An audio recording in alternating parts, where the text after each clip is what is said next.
You're lying in bed, lights off, phone glowing like it's judging you. You open your banking app, again, and there it is, $20,000. Not pending, not projected. Actually there, sitting still, not running away for once. You don't jump up and scream. You just exhale, because for the first time in a long time, nothing feels on fire. Rent is covered. The card balance isn't terrifying. If your car makes a weird noise tomorrow, it's annoying, not catastrophic. You think, oh, this is what people mean when they say money reduces stress. And here's the dangerous part. Your brain immediately starts doing math it's not qualified to do. If I've got this much, I can finally breathe. If I've got this much, I earned a little reward. If I've got this much, maybe I don't need to be so tight anymore. And the world notices. Your credit card app sends a friendly notification. Congrats, you're pre-approved. Your bank emails you about a smart upgrade. Your car suddenly feels old. Your phone battery is suspiciously bad now. Nothing bad has happened, but the pressure changes. You didn't cross a finish line. You walked into a different room. Because after $20,000, life does get easier. Bills stop screaming. Emergencies stop being apocalypses. Your shoulders drop an inch. But the rules change. The system stops treating you like someone to survive and starts treating you like someone to extract from. And most people don't lose the money because they're irresponsible.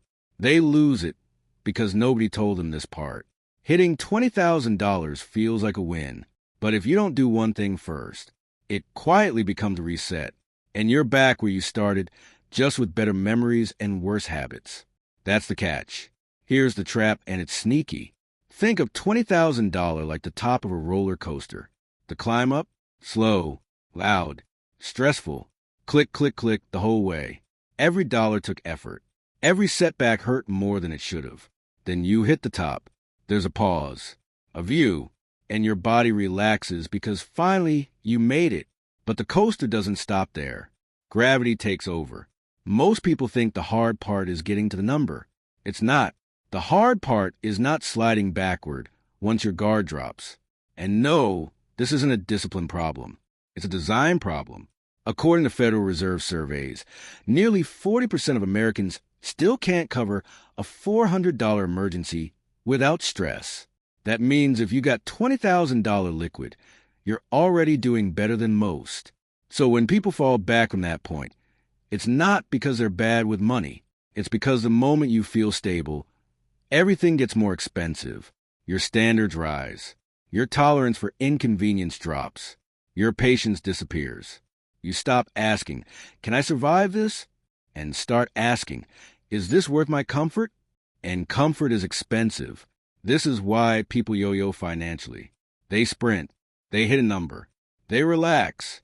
Then they slowly leak. Not on one big dumb purchase, but 100 reasonable ones. Better groceries. More subscriptions. Nicer trips.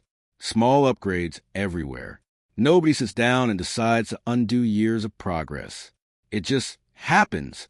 And if this has happened to you before, good. That means you're normal. The system is tuned, so most people never wander too far from survival mode. The moment you step out, you get gently nudged back in. That's not a conspiracy. That's business. My name is Peter. I'm obsessed with how money actually works in real life. Not in spreadsheets, not in guru fantasies, and definitely not in bank commercials where everyone owns a kayak. This channel is about understanding the rules you're actually playing under. Quick disclaimer before we go further. This is education and entertainment, not financial advice.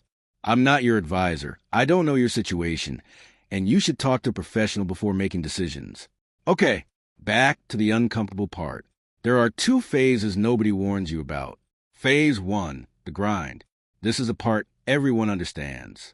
You're building the number, cutting back, side hustling, holding your breath every time something breaks. Money feels fragile. You protect it because you have to. Phase 2 is where people mess up. Phase 2 is emotional. You're no longer scared of every bill. You're not checking your account 10 times a day. Your nervous system finally unclenches, and your brain goes, oh, We're safe now. That's when danger shows up wearing a hoodie and calling itself balance. Banks love phase 2 because stable people borrow more. Apps love phase 2 because calm people subscribe more. The system stops selling you survival and starts selling you upgrades. And here's the trick. After scarcity, rewards feel earned. You didn't buy that thing because you're careless. You bought it because you suffered. And that logic is emotionally valid, but financially lethal. Another shift happens too. Your identity changes. You stop thinking of money as protection and start thinking of it as permission. Permission to say yes. Permission to stop planning. Permission to coast. But money doesn't coast. It either compounds or it evaporates politely. Let's talk boring math for a second. I promise to keep it painless. Say you hit $20,000 and do nothing special. You keep it liquid. You let lifestyle creep nibble at it. You dip into it for temporary things. 5 years later, it's gone or flat. Now compare that to someone who treats $20,000 as a floor, not a finish line. They keep, say, $10,000 as a true emergency buffer, not a vacation fund, not a this will be fun fund. Nothing gets past this fund. The other $10,000 gets a job. Even boring returns, 5 to 7% over time, beat comfort spending. According to Vanguard data, the biggest gap in investor returns isn't market performance. It's behavior. People earn less than the market because they buy and sell based on feelings. Boring wins because boring doesn't panic. Time matters more than brilliance. Protecting your base matters more than picking the perfect move. Which brings us to two people. Same income, same city, same $20,000 milestone, different outcomes. Alex hits $20,000 and finally feels human again. They upgrade a few things. Nothing crazy, just nicer. They travel a bit more. They stop tracking every dollar because they don't need it anymore. 6 months later, the buffer is thinner. A year later, it's gone. Alex didn't fail. Alex relaxed. Jordan hits $20,000 and does something boring. Jordan draws a line. This much is untouchable. This much is for growth. This much is optional. Jordan automates it, so feelings don't get a vote. Jordan still enjoys life, but the floor never moves. 5 years later, Alex feels like money is stressful again, despite earning more. Jordan feels calm, despite earning about the same.